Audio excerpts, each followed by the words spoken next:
Hello. आज हम बात करेंगे मलेशिया के बारे में और मैं हूँ राजकमल। तो चलिए इस वीडियो को स्टार्ट करते हैं। तो मलेशिया जो कि एक दो टुकड़ों में बटा हुआ देश है। ऐसा नहीं है कि जो मेनलैंड आइलैंड है वहीं पर पूरा मलेशिया है, नहीं। ये दो टुकड़ों में बटा हुआ देश है।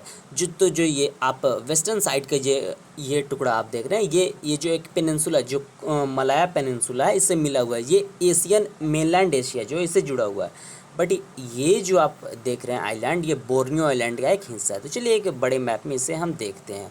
तो ये मलेशिया का एक मैप है, जिससे आप अगर ये देखो उसका जो कैपिटल है कुआलालंपुर, वो कुआलालंपुर भी इसी इसी ये जो पेनिनसुला पर को आप देख रहे हैं, जिसे मैंने इंसर्कल किया, ये मलय पेनिनसुला में आता है। तो मलय पेनिनसुला जो है वो एशिया को जोड़ता है। Means Malay peninsula south east Asia का पार्ट है। फिर साउथ ईस्ट एशिया जो होता है वो ईस्ट एशिया का पार्ट हो जाता है चाइना से।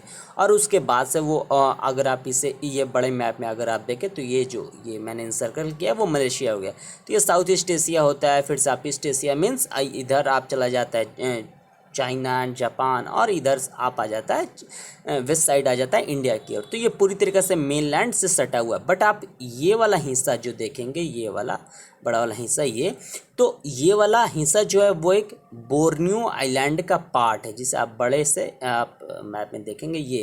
ये बोर्नियो आइलैंड का पार्ट है। ये बस एक पार्ट है। जब बाकी जो आप नीचे का पार्ट देख रहे हैं वो कि कालीमांतान कहा जाता है, ये इंडोनेशिया का पार्ट हो गया। तो बिल्कुल, तो ये मलेशिया जो है इसी के नीचे आप आएंगे तो काफ़ी छोटा सा एक कंट्री है सिंगापुर। लेकिन बहुत ज़्यादा डेवलप कंट्री है सिंगापुर। ये एक सिटी स्टेट है, वो भी आता है।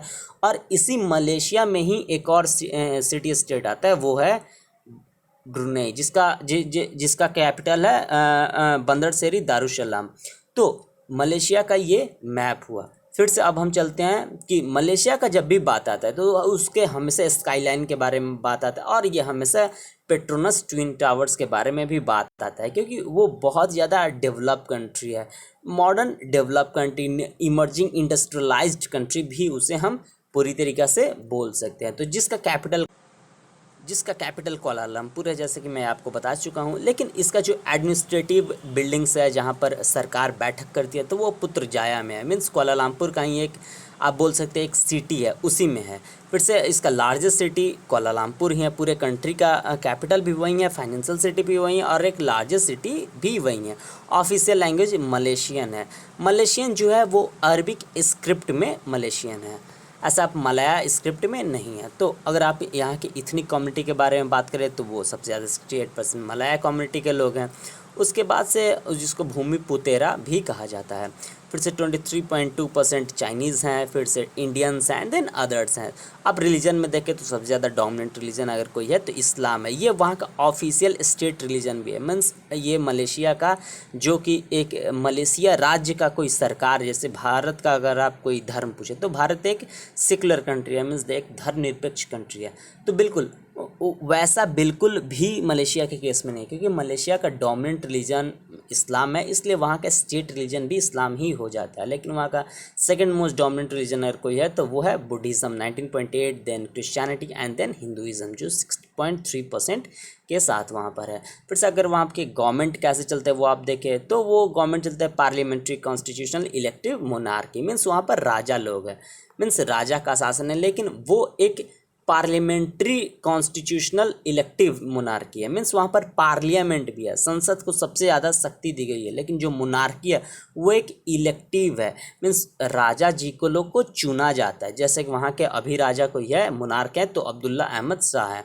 फिर से वहाँ के प्राइम मिनिस्टर मोइनुद्दीन यासीन है। फिर से वहाँ के लेजिस्लेचर पार्लियामेंट ही कहा जाता है। लेकिन वहाँ का जो अपर हाउस है, मीन्स आप भारत से कंपेयर करें राज्यसभा से, तो उसे हम दीवान निगारा कहा जाता है, ये मलय भाषा में है।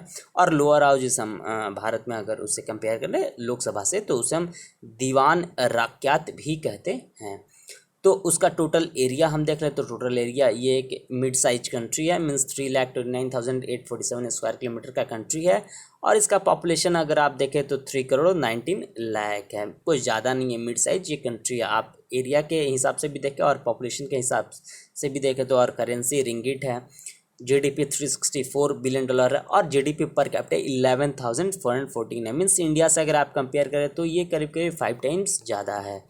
और वहाँ पर अगर मलेशिया के बारे में अगर आप बात करें तो, और मताहिर मोहम्मद के बारे में अगर आप बात ना करें तो थोड़ी सी आप कम कर देंगे, वेट कम कर देंगे मलेशिया का, क्योंकि ये वहाँ पर सबसे ज़्यादा दिनों तक प्रधानमंत्री रहने वाले शख्स हैं। और एक तरीक़ा से एक समय ऐसा था कि मलेशिया के नाम से इन्हीं को जाना जाता था, means Malaysia is Mahathir and Mahathir is Malaysia, ऐसे आप बोल सकते हैं, ऐसा जाना जाता था। फिर तो महाथिर मोहम्मद जो है वहाँ के फॉर्मर प्राइम मिनिस्टर हैं। और ये इसलिए मैं बोल रहा हूँ ये प्राइम मिनिस्टर के बारे में, क्योंकि ये वहाँ पर प्राइम मिनिस्टर एज ए सर्व कर चुके 24 ईयर्स, 24 साल। हालांकि इस देश को आज़ादी मिली थी इंग्लैंड से 1963 में। उसके बाद से अगर हम अगर मलेशिया के बारे में चर्चा करें तो मलेशिया के बारे में महाथिर मोहम्मद के बाद अगर सबसे ज़्यादा कोई फेमस है तो ये ट्विन टावर्स है। इसे पेट्रोनस ट्विन टावर्स कहते हैं। तो पेट्रोनस एक वहाँ की कंपनी है, सरकारी तेल कंपनी है, बहुत बड़ी कंपनी है।